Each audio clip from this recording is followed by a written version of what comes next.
Caro, en este programa nos interesa mucho la vocación, las vocaciones, cómo uno se da cuenta, se entera o le ayudan a enterarse de que el tema para tu vida es tal o cual. ¿Cuándo supiste vos que la biología era tu interés? ¿Eras muy chica o ya eras una estudiante secundaria, por ejemplo? No tuve un camino así recto, ¿no? Con eso, fue bastante ecléctica la cosa.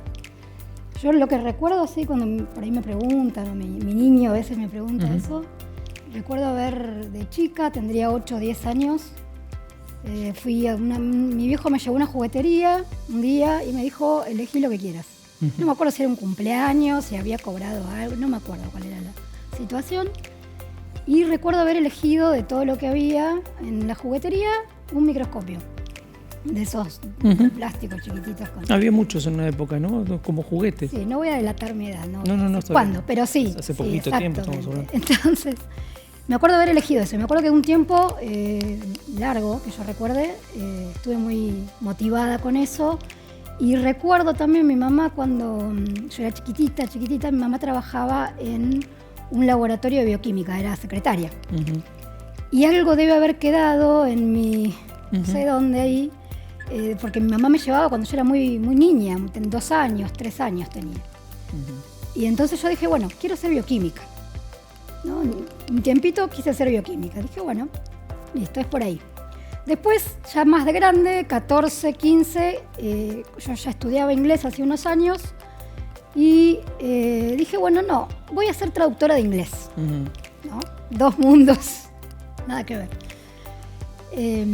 Entonces, bueno, estuve con lo del traductorado de inglés un tiempo, hasta que llegó el momento de decidir en serio, bueno, a ver, basta de pensar así, decidir. Ya me quedaba el último año de la secundaria y mis padres me dijeron, bueno, ¿qué querés hacer?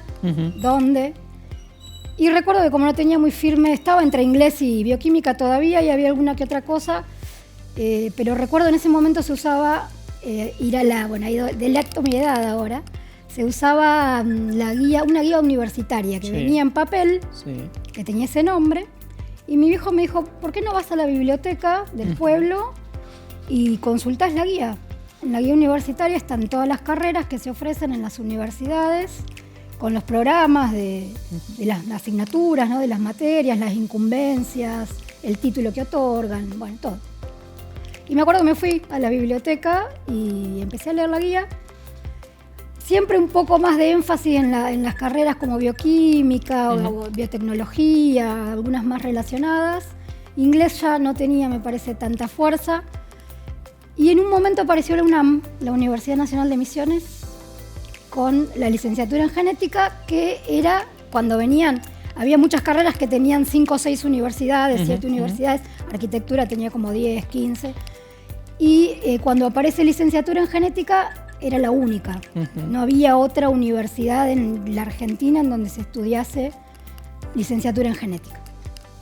Me llamó la atención, creo, eso, porque dije, ¿por qué en las demás carreras hay 2 o 3 universidades diferentes y en esta solamente Posadas?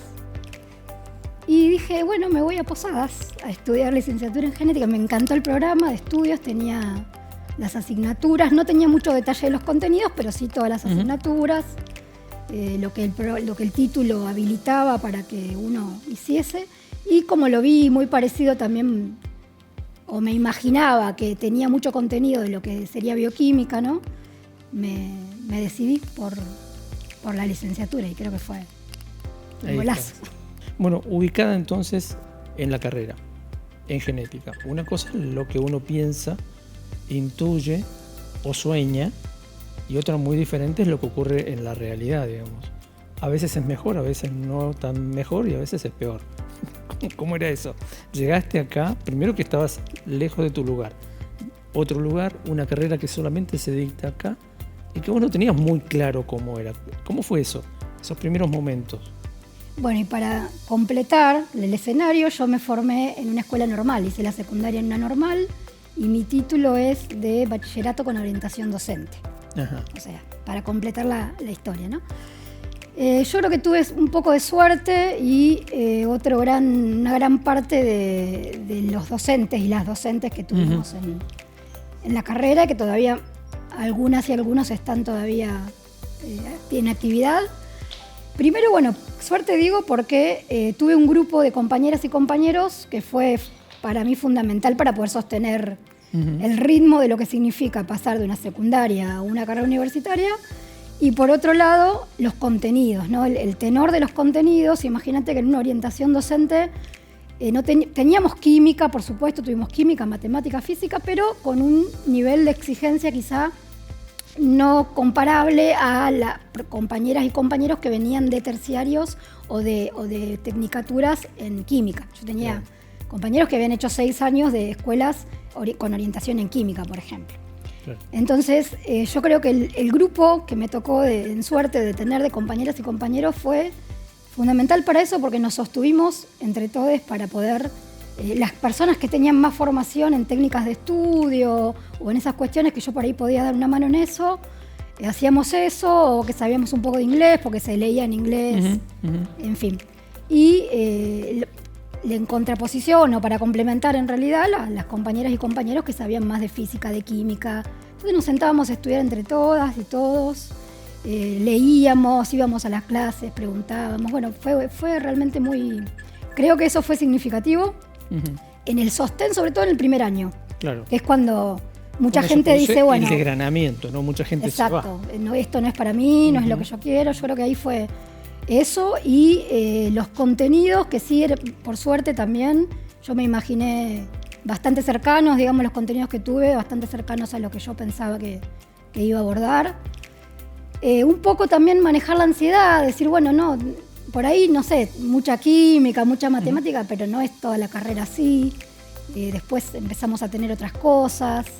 Y por otro lado, en esa época, 1997, ahí me delato, yo me vine a vivir a Posadas en ese año y era un momento en donde no solamente la licenciatura en genética se daba solamente acá, se dictaba solamente acá, sino que la carrera de antropología social también existía en ese momento únicamente, o no sé si únicamente o era una de las poquísimas que había. En ese momento sí. Era únicamente. Entonces tuvimos contacto ahí también, eran personas venidas de muchos lados de la Argentina, inclusive del exterior. Tuve compañeras de fuera del país y eso hizo que, bueno, nos juntásemos. Claro. Sí o sí, digamos. Había ahí varias cosas que siempre, que creo yo contribuyeron a eso, ¿no? A fortalecer mucho los lazos personales. Por supuesto no existían los celulares, bueno, o existían capaz que uno en 100, y creo que eso también fue un factor decisivo porque era sentarte a conversar con la gente. Hablar con la gente. Vamos a hacer un salto grande. De toda esta etapa del primer año, vamos al último año, tu tesis de graduación y cómo empiezan a aparecer los temas en los que hoy todavía estás trabajando. Bueno, yo hice mi tesis de grado con saltamontes. Trabajé con una tucura, que es un saltamontes, más así, por ahí más familiar la palabra, de la provincia de Buenos Aires, de las sierras de Tandil. Trabajé con genética molecular, citogenética, y con algunos aspectos morfológicos también para... Claro, de la forma del exactamente, sí. Del bicho. Y bueno, a mí siempre me gustó, yo creo que, bueno, desde el segundo año que yo empecé en realidad, y vuelvo un poco para atrás también, porque me gustó mucho siempre, y hasta hoy, el campo, salir a campo. Yo no soy una genetista de laboratorio pura. Necesito los pies en la tierra, el monte, la tierra colorada, la selva misionera. Y eso, bueno, en ese caso no era selva misionera, era la provincia de Buenos Aires, las sierras de Tandil, pero ese contacto, esa oportunidad que tuve de ir a campo, de hacer el muestreo, de colectar los animales con los que trabajaba, de volver al laboratorio, procesarlos, aprender todo eso, bueno, hasta hoy yo estoy en esa interfaz entre campo y laboratorio. Me dedico a una disciplina dentro de la genética que necesita las dos cosas, ¿no? Entonces yo creo que eso fue de mi tesis de grado, eso es lo que hasta hoy, y otra cuestión particular de mi tesis de grado, que yo, me formé en el laboratorio de genética evolutiva, en donde trabajo aún hoy, pero no me quedé siempre en el laboratorio, ¿no? Hice mi tesis de grado en ese momento con Claudio Vidó, que era un docente de la facultad, el laboratorio lleva ese nombre también. Uh-huh. Y bueno, después que me recibí de licenciada en genética, tuve que salir de la Argentina porque no había demasiado lugar en donde quedarse a ejercer la profesión o hacer alguna formación de posgrado. Me fui muchos años y después de un buen tiempo fuera, volví al laboratorio de genética evolutiva, que es donde estoy ahora, en el mismo lugar en donde hice mi tesis de grado. Hablemos de ese fuera, porque ese fuera fue Brasil, donde hiciste prácticamente todos tus posgrados, ¿no? Casi todos. ¿Para qué es bueno irse? Más allá de que uno deja a su gente, a veces su idioma, sus costumbres, ¿para qué te sirvió a vos irte del país a estudiar? Primeramente para desarrollar plenamente la profesión. Yo me acababa de recibir y uno cuando se recibe todavía está, salvo la tesis de grado, todavía está como en una cuestión más teórica, ¿no? De los contenidos que vio. Si tuvo la suerte de hacer una pasantía o algo de investigación durante el grado, durante la formación de grado, bueno, ya tiene una aproximación a algún laboratorio, que en general eso se da con la tesis, en el caso de genética.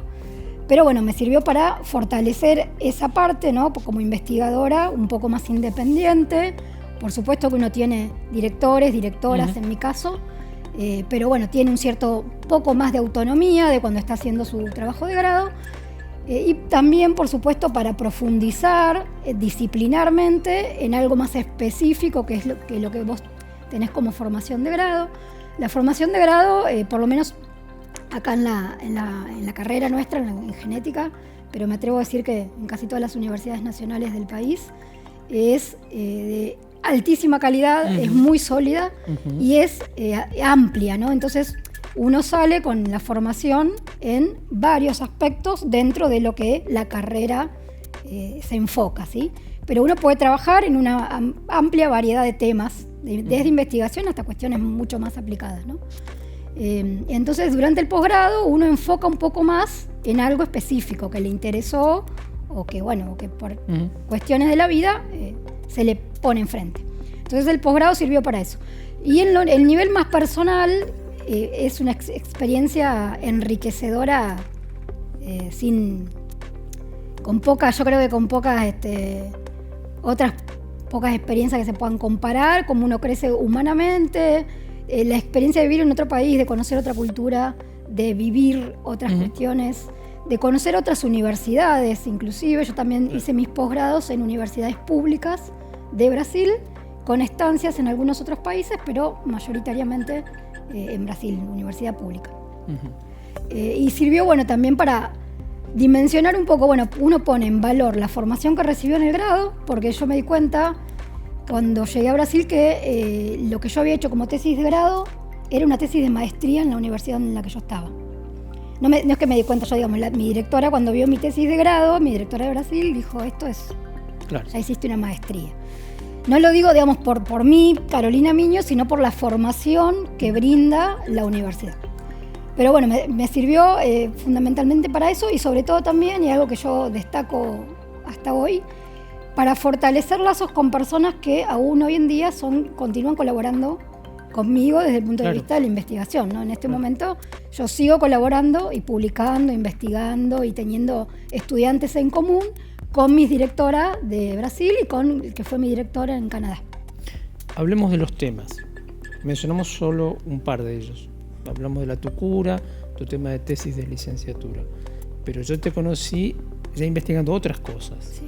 Hemos hablado muchas veces de otros temas. Contame cómo van apareciendo esos temas, en tu interés, digamos, o como dijiste hoy, que se te presentan. Bueno, a mí me gustó siempre esa interfaz entre el campo y el laboratorio. Y cuando llegué a Brasil, cuando fui, bueno, el proceso fue como en 2 etapas. Uno primero llega, bueno, tiene que hacer un examen, pasar una serie de cuestiones ahí, y te pueden pasar 2 cosas, o que vos ya tengas un tema de interés en el cual te quieras enfocar, y digas, bueno, yo quiero hacer esto, investigar esto, y entonces uno busca una universidad, un director, una directora que se dedique a ese tema que uno quiere profundizar. Por ejemplo, puede ser el caso de la tesis de grado. Si me hubiese gustado seguir trabajando con tucuras, yo hubiese elegido un grupo de investigación que se dedicase a eso y hubiese profundizado mi formación en ese camino. En mi caso fue también más una cuestión de un poco de todo, digamos. Primero, cuando hice mi búsqueda a ver a dónde irme de Brasil, que es un país enorme, de proporciones muy grandes, hice una búsqueda un poco selectiva, digamos. Busqué, por supuesto, en los posgrados de genética y de evolución, que es algo que también durante mi tesis de grado abordé. Y dentro de la gran variedad de ofertas que había de posgrados de genética y evolución en Brasil, modelos animales, que un poco era también lo que venía trabajando en la licenciatura. Pero el tema de investigación en sí, el tema en el cual desarrollar mi posgrado, fue propuesto por la que fue mi directora de maestría y de doctorado, que es la genética de la conservación, en ese caso fue aves acuáticas. Yo trabajé con cigüeñas, con garzas, que son aves de gran porte que viven fundamentalmente asociadas a áreas húmedas, humedales, y trabajé en ese campo específicamente, genética de conservación de aves acuáticas. Con el paso del tiempo, la maestría dura 2 años, yo me apasioné absolutamente por la genética de la conservación como disciplina y por supuesto también por el modelo biológico, pero más por la cuestión teórica, ¿no? de qué significa o cuál es el potencial de la genética de la conservación, de la genética de poblaciones, para colaborar en prevenir o evitar la extinción de las especies, de los taxones. Y eso fue, me pasó durante mi formación de maestría, ¿no? Que me encanté con el modelo teórico y con cuestiones de biología evolutiva en general. Y ahí, sí, ya dije, me quiero dedicar a la genética de la conservación más allá del modelo biológico. A lo largo de los años he trabajado con distintos modelos biológicos y ese interés, de cómo hago para dar con eso tiene que ver con colaboraciones y con propuestas de compañeras, de compañeros que vienen con una pregunta y de repente te dicen, pero a mí me interesa estudiar tal aspecto de la reproducción de tal modelo biológico, pero no lo puedo hacer simplemente con observación en campo, porque no puedo, porque pasa de noche y no se puede ver, o porque pasa una vez por año y justo tenés que estar ahí. La genética puede ayudar a responder muchas de esas preguntas y en general los modelos con los que he trabajado han sido así, me han llegado por cuestiones planteadas por compañeras, compañeros, colaboradores, la sociedad civil inclusive, ¿no? Demandas de la sociedad o problemáticas sociopolíticas en general que uno puede por ahí aportar su grano de arena. Y me parece otra cosa, me parece que es interesante que lo cuentes. Un trabajo como el tuyo requiere de una, como decías hoy más temprano, de una cierta amplitud de miras y conocimientos, pero al mismo tiempo trabajo colaborativo con especialistas. Tenés que construir un modelo, hay gente que se especializa en eso y que te va a ayudar. Contame un poco eso, cómo funciona. El trabajo en equipo en tu disciplina. Claro, la genética de la conservación es una disciplina que se nutre de numerosas otras disciplinas científicas, tanto de las ciencias exactas como de otras ciencias, ¿no?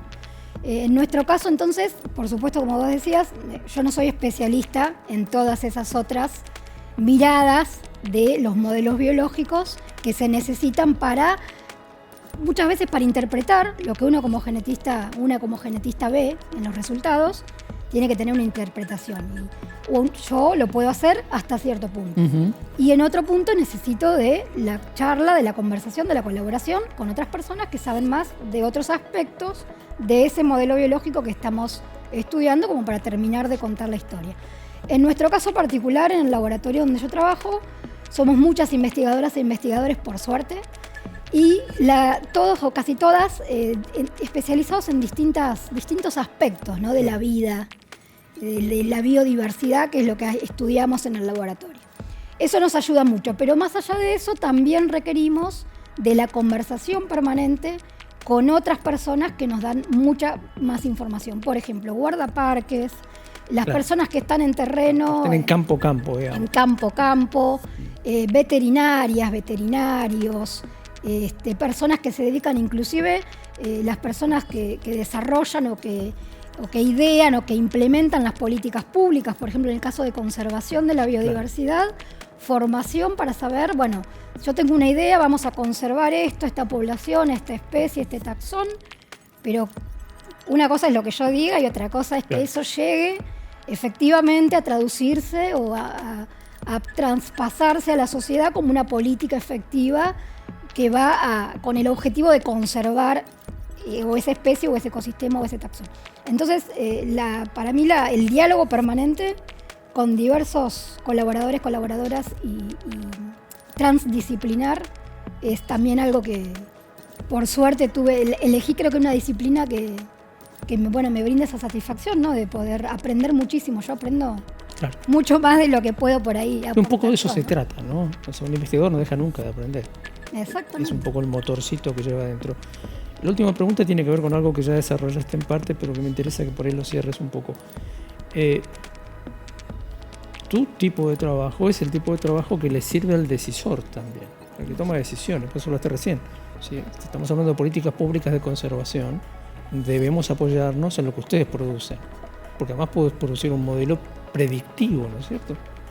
Sí, bueno, hay como varios ejemplos de eso, pero sí, la genética de la conservación no solamente tiene una cuestión más teórica o más de la mirada del modelo biológico, que yo creo que todas las especies, todos los taxones tienen un valor intrínseco, tienen el derecho de vivir y de existir, tienen un rol fundamental en la naturaleza, y por ese solo hecho ya para mí estaría bien. Pero a veces sucede que hay que tomar decisiones con diversos objetivos y por diversas razones, y esas decisiones hay que fundamentarlas con evidencia científica.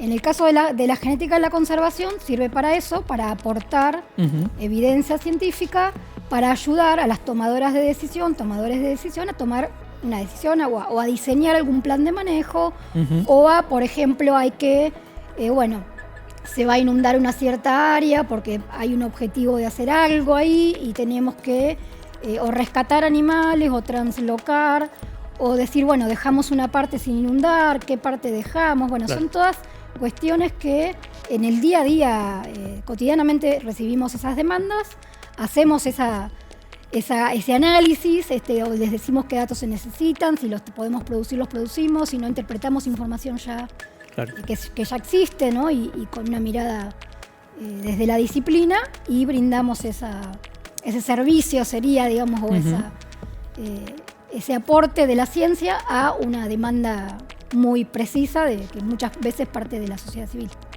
Estaba pensando un poco lo enormemente complejo que es todo eso. Bueno, Caro, muchas gracias por venir.